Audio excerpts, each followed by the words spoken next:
Selamat mendengarkan podcast ini. Bapak, Ibu, dan saudara-saudara yang terkasih di dalam Tuhan, kebenaran saat ini berjudul pembentukan lewat pergesekan. Saudara-saudara, harus dimengerti dan diterima kebenaran bahwa dalam pembentukan kita menuju kesempurnaan yang dikerjakan Tuhan melalui Roh-Nya, Allah menggunakan manusia di sekitar kita untuk proses tersebut. Besi menajamkan besi, manusia ditajamkan oleh sesamanya. Ditajamkan di sini maksudnya adalah dibuat makin dewasa, sempurna, matang, dan berkenan kepada Allah. Allah memakai manusia lain untuk itu. Orang Kristen di abad mula-mula mengalami aniaya yang sangat luar biasa, sebab mereka hidup di tengah-tengah masyarakat sebagai utusan Tuhan. Ternyata penderitaan yang mereka alami karena aniaya tersebut justru menguduskan mereka, yaitu membuat mereka berhenti berbuat dosa. Selain itu, aniaya membuat mereka tidak berkiblat ke dunia. Mereka dilatih untuk meninggalkan dunia dengan segala kesenangannya, sehingga hati mereka hanya bertambat pada Tuhan dan kerajaannya.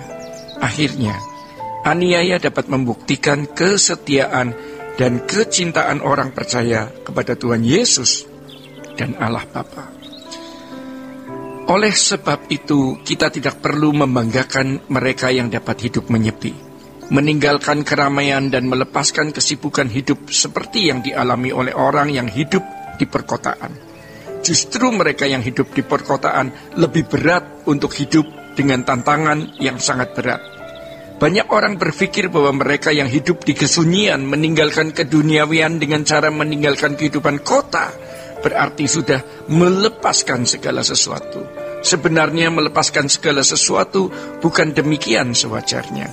Melepaskan segala sesuatu berbicara mengenai kesediaan untuk tidak terikat dengan dunia di tengah-tengah kemungkinan memiliki dan menikmatinya. Kalau seseorang tidak memiliki potensi dan kesempatan untuk meraih dunia, lalu kemudian meninggalkan dunia, bukan berarti ia telah melepaskannya secara proporsional. Paulus dapat memiliki segala sesuatu, tetapi ia melepaskannya dan menganggapnya sampah. Seseorang tidak bisa dikatakan tangguh berpuasa kalau berada di padang gurun di mana tidak ada air dan makanan. Seseorang bisa dikatakan tangguh berpuasa kalau berada di tempat di mana limpah air dan makanan tetapi tidak menikmatinya.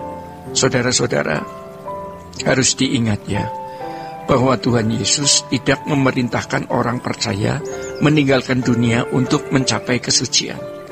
Justru Tuhan mengutus orang percaya untuk hadir di tengah-tengah dunia ini.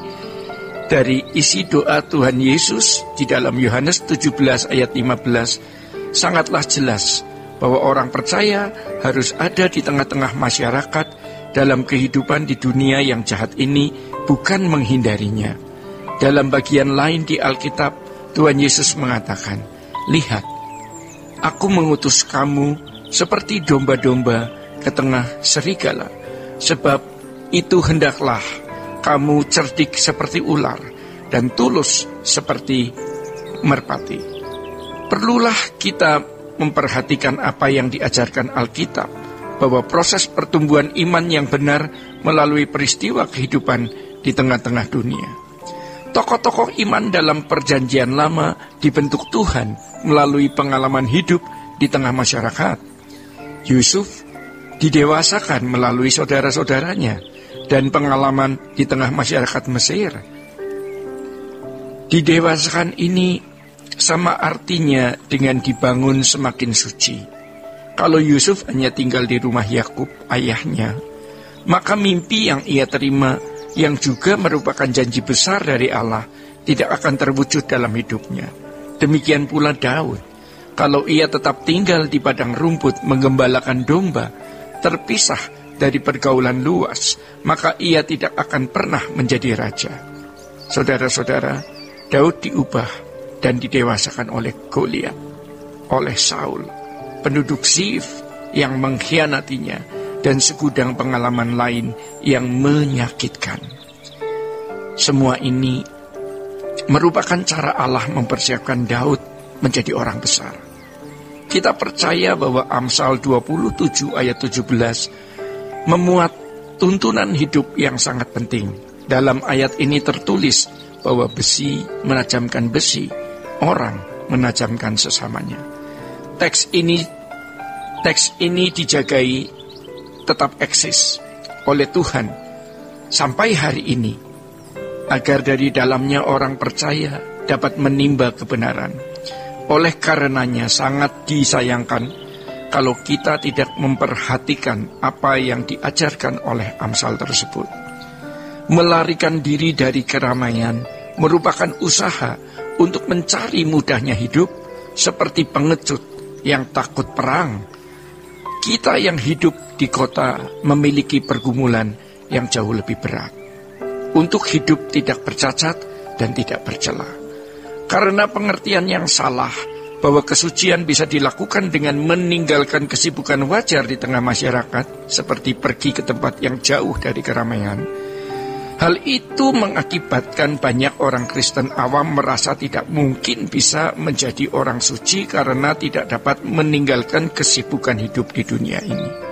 Dengan penjelasan di atas ini, diharapkan mata pengertian kita dibukakan untuk memahami kesucian yang benar. Demikian Bapak, Ibu, dan saudara-saudara, kebenaran pada saat ini. Sola Gracia.